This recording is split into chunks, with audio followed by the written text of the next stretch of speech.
Tonight, you will lose consciousness. Not gradually, not slowly. One moment you will be here. Thoughts running, eyes heavy, aware of the ceiling above you and the weight of the blanket and the sound of whatever is outside your window. And then you will be gone. No transition, no fade, no final thought you can point to and say, that was the last one. And when you wake up, you will have no memory of it happening at all. You will not remember the moment your mind went dark. You never do. No human being in history ever has. That should bother you more than it does.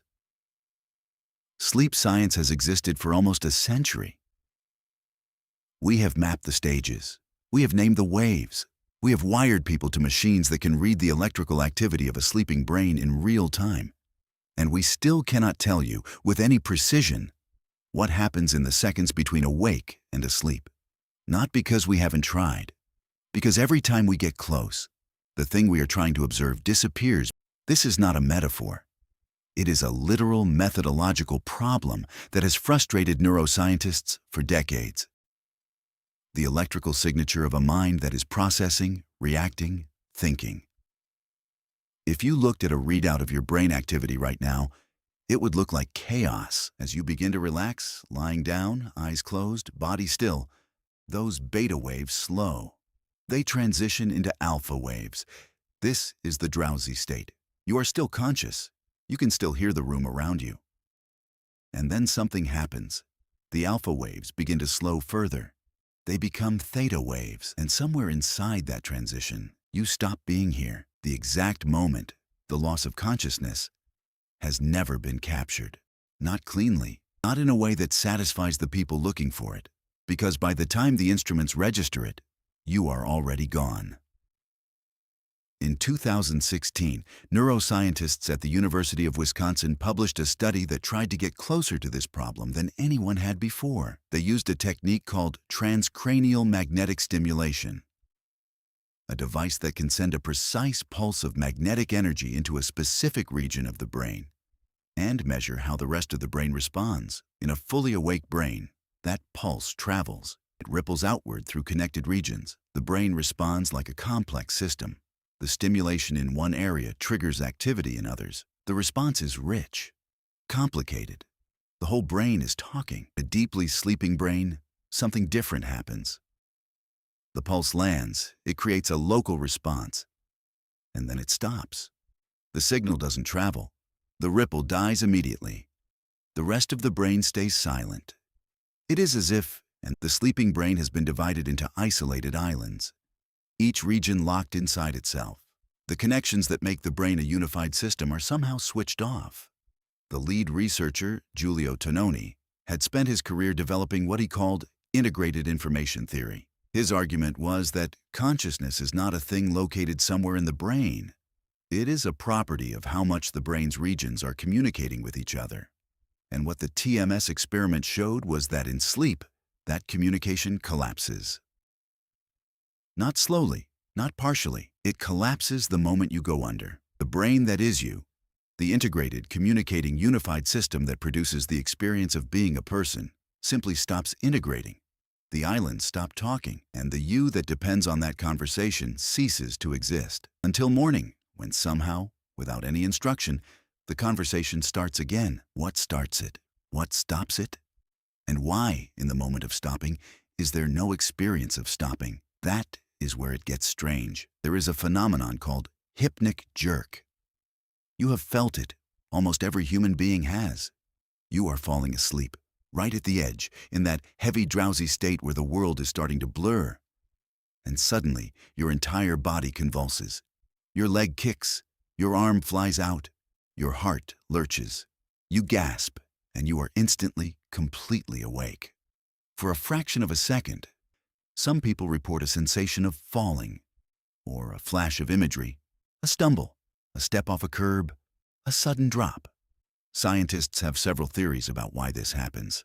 The most widely cited is that as the brain begins powering down for sleep, the muscle control centers misfire. The brain, in the process of releasing its grip on the body, sends an errant signal. But there is a second theory that is considerably stranger. As you fall asleep, your breathing slows, your heart rate drops, your muscle tone decreases. From the outside, the transition into sleep looks remarkably similar to the physical process of dying. Some researchers have suggested that the hypnic jerk is the brain's alarm system, an ancient circuit, far older than language or reason, that monitors the body for signs of death. And when that circuit detects the slowing of every system simultaneously, it fires. It sends a full-body jolt. Because for the millions of years before sleep was understood, an organism going limp and unresponsive in the dark had a high probability of being in serious danger. The brain does not know you are going to sleep. It only knows that every system is shutting down, so it tries to wake you up. Most nights, it fails. You go back to the edge. The system's slow again.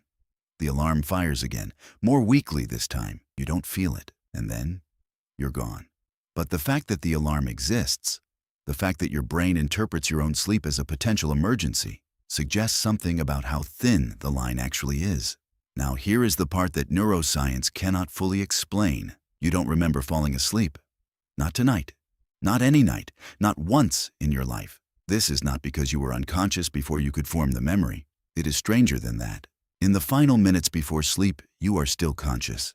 The alpha wave state is a conscious state. People in it can respond to stimuli, answer questions, hold thoughts. And yet the memories formed in those final minutes are almost never retained. You might remember lying down. You might remember checking your phone or thinking about tomorrow. But the actual transition, the last thought, the final moment of awareness, is gone. Every time. In 2017, researchers at MIT studying memory consolidation during sleep discovered something that may partially explain this. The hippocampus, the brain structure responsible for converting experiences into long-term memories, begins shutting down its encoding function before sleep onset, not after. Before, it is as if the brain, anticipating sleep, begins closing the memory filing system in advance, which means the last few minutes of your conscious experience are not being recorded properly even while you are still having them. You are awake. You are experiencing, and the system that would normally save that experience has already started to switch off. The last chapter of every day is being written in disappearing ink.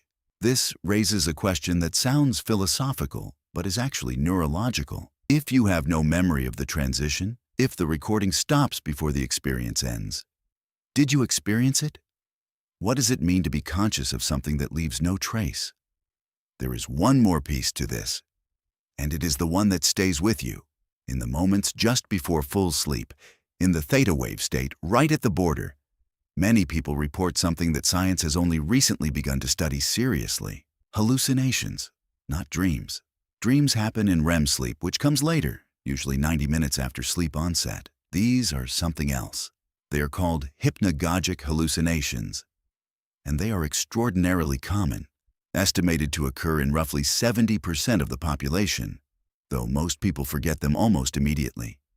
They can be visual, they can be auditory, they can be physical. In some cases, they are narrative, a brief, vivid, coherent scene that feels like a memory but belongs to no experience you have ever had.